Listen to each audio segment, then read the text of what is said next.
Hi there, welcome to the optional extra video for the Hyundai Pony. There's a link to the original video up in the up there somewhere anyway. The inspiration for doing this video was a panorama documentary that I saw I saw it recently. It's a 1975 or so documentary where they go to Korea and see the George Turnbull and the people who went out there, all the British people, ex-British engineers going out and actually working there. And basically it's a video talking about the British car malaise. The whole sort of thing they're talking about here is that they think that the Korean car industry is just going to take off like the Japanese car industry, and they're just going to decimate the British car industry because of all the labour problems, all the fact that British Leyland doesn't know what it's doing. They've just gone bankrupt, probably just gone bankrupt at the point when they're doing this documentary. So that's sort of what they're trying to talk about. It's inevitable almost that Britain's car industry is going to destroy itself. And of course, you know, a lot of this stuff did come to pass, but wasn't quite that. I think they accentuated the Korean car industry at the time. I think they thought it was going to be a little bit more inevitable than it was. As you know, as I try and show in the video, they didn't do as well as maybe people thought, and it took them a long time to get going. So some videos that I create are relatively easy to research. They really, I just look at a few sources and it kind of writes itself. It's a fairly clear thing because of all the excellent journalism which I'm looking at, which of work that people have already done. This one really wasn't like that. It was pretty hard to research because a lot of the sources, the Korean sources, sort of tell more about what actually happened, and even then there's not a lot of great information. You sort of had to piece it together from contemporary stuff from that panorama documentary, just going through and seeing things that they said and then try and collaborate it with other Korean sources and things like that. The British sources or the English sources that I see really just talk about George Turnbull, and so I don't really want to give the impression of colonial Brits entering on shiny white horses and telling Johnny Foreigner what to do. This does a massive disservice to the excellent Korean engineers, as over time, of course, as we see, they became more than a match for British engineers.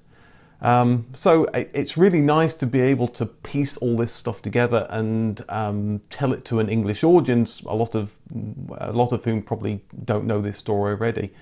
I sort of did a couple of pages where I sort of went down this sort of path, talking about it really from the English perspective. The idea being that it was a Morris Marina, or that George Turnbull came in and basically started designing the car, and then I realized, oh, they've done a whole design in Giugietto Giugiaro done this whole design already. And so, well, how could they have done all this when essentially they kind of had a car already? So some sources say that essentially it was a Morris Marina. The Hyundai Pony was a Morris Marina, and when I talk about the Morris Marina video, I sort of imply that because that's the information I had at the time. If you go on the Italdesign website, Giugietto Giugiaro's Italdesign website, it says it's a modified Mirage chassis. Korean sources also say that it's a modified Mirage chassis, but was it just a Mitsubishi Mirage with a few changes? How much was it changed? The Panorama documentary said it used the Mirage transaxle, and they seem to imply that's the only part of it that's a Mitsubishi Mirage, other than the engine and gearbox, of course. So again,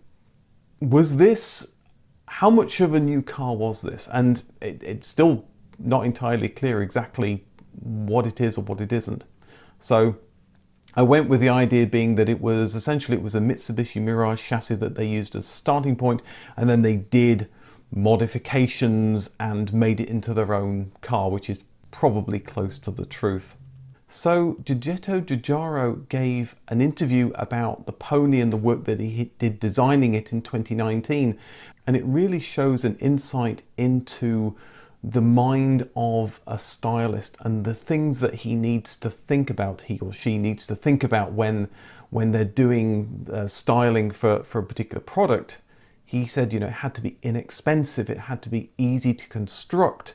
He had to take into account that it was maybe they were going to have problems trying to source some of the parts. It was Korea's first car, so this was a car that was going to make a nation dream. And he shows that stylists are more than just artists that just draw pretty pictures.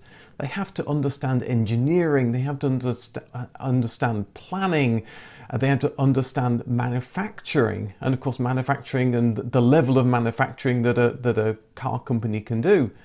They have to understand the process as a whole. So it was a really interesting insight into the mind of a stylist.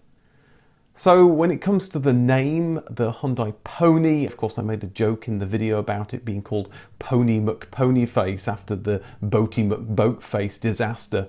But I think being called a pony was maybe a play on the idea being that they'd been working for Ford previously. Ford made the Mustang, and pony is sort of a young horse, a young Mustang, and likewise Hyundai was learning, they were young, they were growing, and eventually they were taking baby steps. One thing, of course, I've talked about George Turnbull and the other people that were the Western people who were in it, but there's not a lot of information about the excellent Korean engineers and people who did the work. One of them, the one we really know about, of course, is the CEO of Hyundai Motors, Song Se-yong. He was actually the younger brother of the person who ran the whole Hyundai Corporation. So in some ways it's keeping it all in the family, but he had a lot to prove. This was a brand new part of the business. It had to be profitable, and so yeah, he was probably under a lot of pressure to try and make a very successful company. So by 1982, the Pony's been out for about 7 years. They do this update, but it's really looking out of date.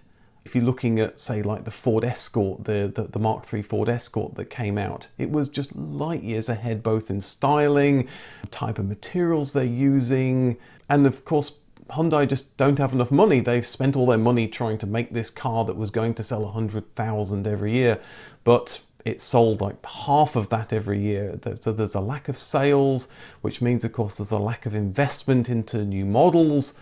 All the UK engineers had gone home, and although they weren't the be-all and end-all of it, the Korean engineers were ramping up quickly and had to learn fast.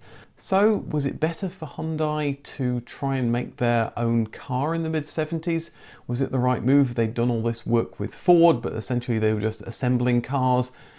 Did they bite off more than they could chew trying to make their own car?